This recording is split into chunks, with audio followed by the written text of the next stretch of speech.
ये बातें आज इसलिए बता रहा हूँ कि जिन्होंने खून का बाजार गर्म कर रखा है और जो हम पर ये इल्जामात हैं कि तलवार के जोर पर इलाके हासिल किए, तो हजरत उमर की ये सीरत भी बताओ, ये तारीख भी बताओ कि फातिह कौम किस तरह से जाती है अकड़ कर लोगों को पकड़ करने। अस्सलामु अलैकुम वरहमतुल्लाहि वबरकातुह। आज हम हज़रत उमर रदियल्लाहु ताला अन्हु का एक ऐसा वाक़या सुनेंगे जिस वाक़े को देखने के बाद में बहुत सारे गैर मुस्लिमीन ईमान ले आए थे। जी हाँ दोस्तों, उस वाक़े को देखकर ही बहुत सारे लोग ईमान ले आए थे। अब वो पूरा वाक़या क्या है, आइए हम मुफ्ती सलमान अज़हरी साहब के ज़बानी सुनते हैं। आपसे गुजारिश करूँगा कि आप इस बयान को पूरा सुने और इसे ज़्यादा से ज़्यादा शेयर करें।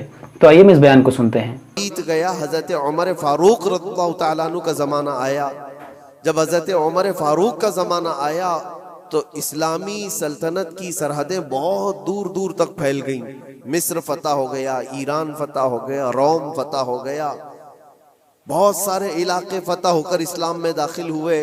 तो एक महाज फिलिस्तीन फतह करने के लिए भी हजरत उमर फारूक के ज़माने में भेजा गया, जिसमें हजरत अबू उबैदा बिन जर्राह रदियल्लाहु ताला अन्हु भी मौजूद थे।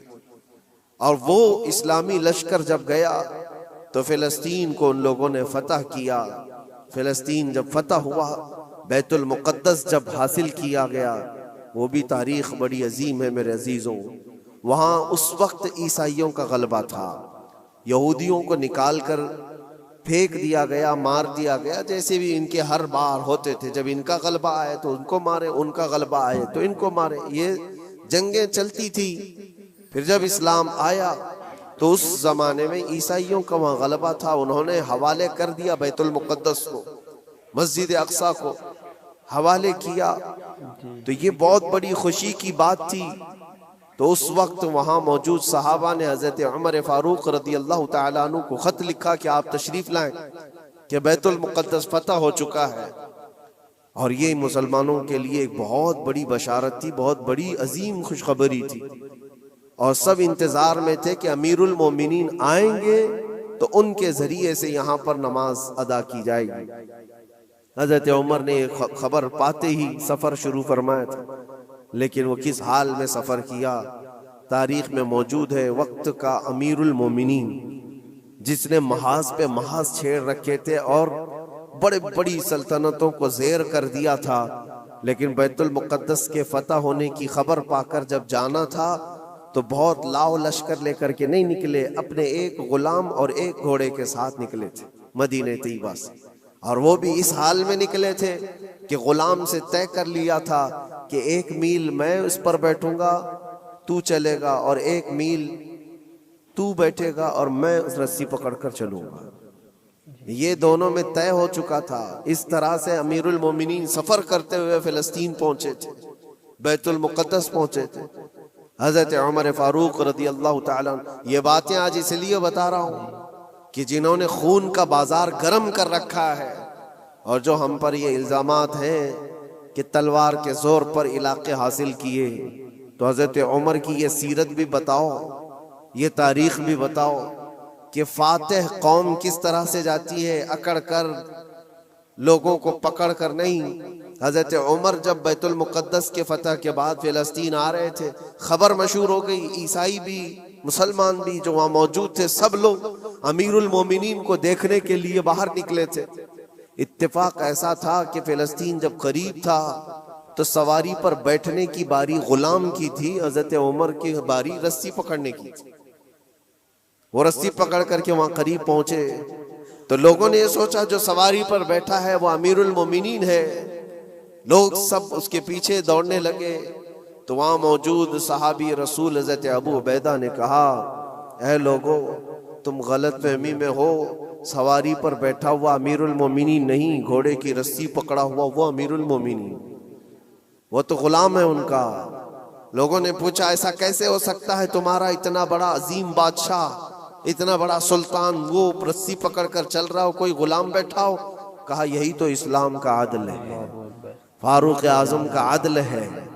उन्होंने ये तय किया है कि रास्ते में दोनों बराबर के सफर में हिस्सेदार होंगे, थोड़ा आराम तुम करोगे, थोड़ा आराम हम करेंगे। इन अखलाक को देखकर मौजूद कई लोगों ने इस्लाम कबूल किया था। हज़रत सैयदना उमर इब्न खत्ताब रदी अल्लाह ताला अन्हु उसी मौके पर यह भी इरशाद फरमाते हैं, लोगों ने जब ये देखा अमीरुल मोमिनीन कहकर पुकारा तो आपकी आंखों में आंसू आए।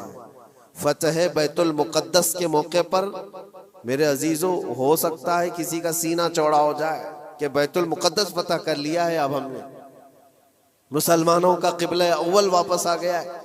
इसलिए कि तारीख में पहले से मौजूद है और बाद में भी कि जिस बादशाह ने वहां पर चढ़ाई की और फतह किया, गलबा हासिल किया, उसने क्रूरता ऐसी दिखाई कि सारे लोगों पर ये धोस जमाना चाहा कि ये मेरी ताकत का नशा देख लो, मैं जब ताकत से चढ़ाई करता हूं तो क्या हालात होते हैं। सबको, जिस बादशाह ने भी बैतुल मुक़द्दस पर चढ़ाई की है, उसने अपना गुरूर और अपना घमंड लोगों को दिखाया। ये अमीरुल मोमिनीन उमर इब्न खत्ताब थे, जब बैतुल मुक़द्दस फतह होने के बाद आए थे तो आंखों में आंसू थे और रोते हुए लोगों से कहा, ऐ लोगों, मेरी कोई हैसियत नहीं, मैं तुम्हें बताता हूं, मैं खत्ताब का बेटा उमर हूं। बचपन में मुझसे 2 बकरियां नहीं संभली जाती थी, मेरे बाप मुझे मारते थे, जब बकरियां मैं नहीं संभाल पाता तो रोज मार खाता था। और आज अल्लाह के फजल से पूरे इलाके मिस्र, यमन, इराक, ईरान, रोम, अब ये फिलिस्तीन, अरब, हिजाज, तकरीबन आज की 6 कंट्री जिसका रकबा 36 लाख स्क्वायर किलोमीटर के आसपास होता है। हजरत उमर कहते ये पूरा इलाका आज तन्हा उमर उसको हाँक रहा है और हमारी निगरानी में है। इसलिए नहीं है कि खत्ताब का बेटा उमर है, इसलिए कि मोहम्मद अरबी का गुलाम उमर इब्न खत्ताब हुजूर अकरम सल्लल्लाहु ताला अलैहि वसल्लम से वाबस्ता हूँ, तो अल्लाह तबारक व तआला ने ये ताकत व क़ुव्वत और ये गलबा अता किया है। एक मुख्तसर सी तारीख में आपके सामने रखते आ रहा हूँ। फिर हज़रत उमर फ़ारूक रज़ियल्लाहु ताला अन्हु के फतह के बाद बैतुल मुक़द्दस में तकरीबन 200 साल तक इसी तरह का मामला रहा, फिर ढीला हो गया, फिर ईसाइयों का गलबा आया, ईसाइयों ने दोबारा बैतुल मुक़द्दस को हासिल किया, फिर वो भी 100 साल के ऊपर ज़माना बीत गया, फिर बैतुल मुक़द्दस के हुसूल के लिए जगह जगह मुसलमानों में बहुत सारे महाज निकले, लेकिन अल्लाह ताला ने दोबारा फतह बैतुल मुक़द्दस का सहरा सुल्तान सलाहुद्दीन अय्यूबी को अता फरमाया। वो एक जर्नेल थे, इस्लाम के निडर थे और बहादुर, अजीम बहादुर, जिन्होंने अदल व मसावात तो ऐसे किए हैं, ईसाइयों ने भी आज अपनी किताब में लिखा है, हमने ऐसा कोई सिपह सालार दुनिया में देखा नहीं जैसा सलाहुद्दीन था। सलाहुद्दीन ने अपने नफ्स के लिए, अपनी जात के लिए किसी एक को भी मारा नहीं, किसी एक को भी बंधक नहीं बनाया। बेशुमार लोग जो ईसाई थे वहां पर, उनको माल जायदाद जो चाहिए वो सब दे करके आजाद किया। कहा कि सिर्फ बैतुल मुक़द्दस ये मुक़द्दस जगह है, इसकी गंदगी और इसकी नापाकी मैं नहीं देख सकता। बाकी जब बैतुल मुक़द्दस फतह हुआ था सलाहुद्दीन के जमाने में, तो उस वक्त आम ऐलान था, जिसको जो ले जाना है ले जाए। दरवाजों से सोने के जो नक्श थे, ईसाई जब भाग रहे थे वो भी खुरच करके निकाल रहे थे ले जाने के लिए, जो हाथ में आए वो सब। लेकिन सलाहुद्दीन ने मना किया था, किसी को कुछ न पूछा जाए, माल और जायदाद, दुनिया की दौलत सब उन्हें मुबारक हो, अल्लाह का ये मुक़द्दस घर हमारे हिस्से में आया। ये भी तारीख मौजूद है। और सलाहुद्दीन अय्यूबी, सैयदना उमर इब्न खत्ताब रज़ियल्लाहु ताला अन्हु के ज़माने की ये फतह याबियाँ, ये दौरे इस्लाम में है मुसलमानों के लिए।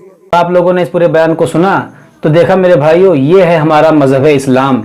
अब ऐसी कोई मिसाल पूरी दुनिया में अगर हो तो मुझे बताओ। ये सिर्फ और सिर्फ हमारे मजहब इस्लाम का खासा है जिसमें ऐसे ऐसे हुक्मरान गुजरे हैं। तो जो लोग हम पर ये इल्ज़ाम लगाते हैं कि मजहब इस्लाम जो है तलवार के ज़ोर से फैला है, ये वाक़या ऐसे लोगों को आप लोग ज़रूर सुनाएं। तो मेरे भाइयों, आप लोगों को पूरा बयान कैसा लगा हमें कमेंट बॉक्स में कमेंट करके ज़रूर बताएं। अस्सलामु अलैकुम व रहमतुल्लाहि व बरकातहू।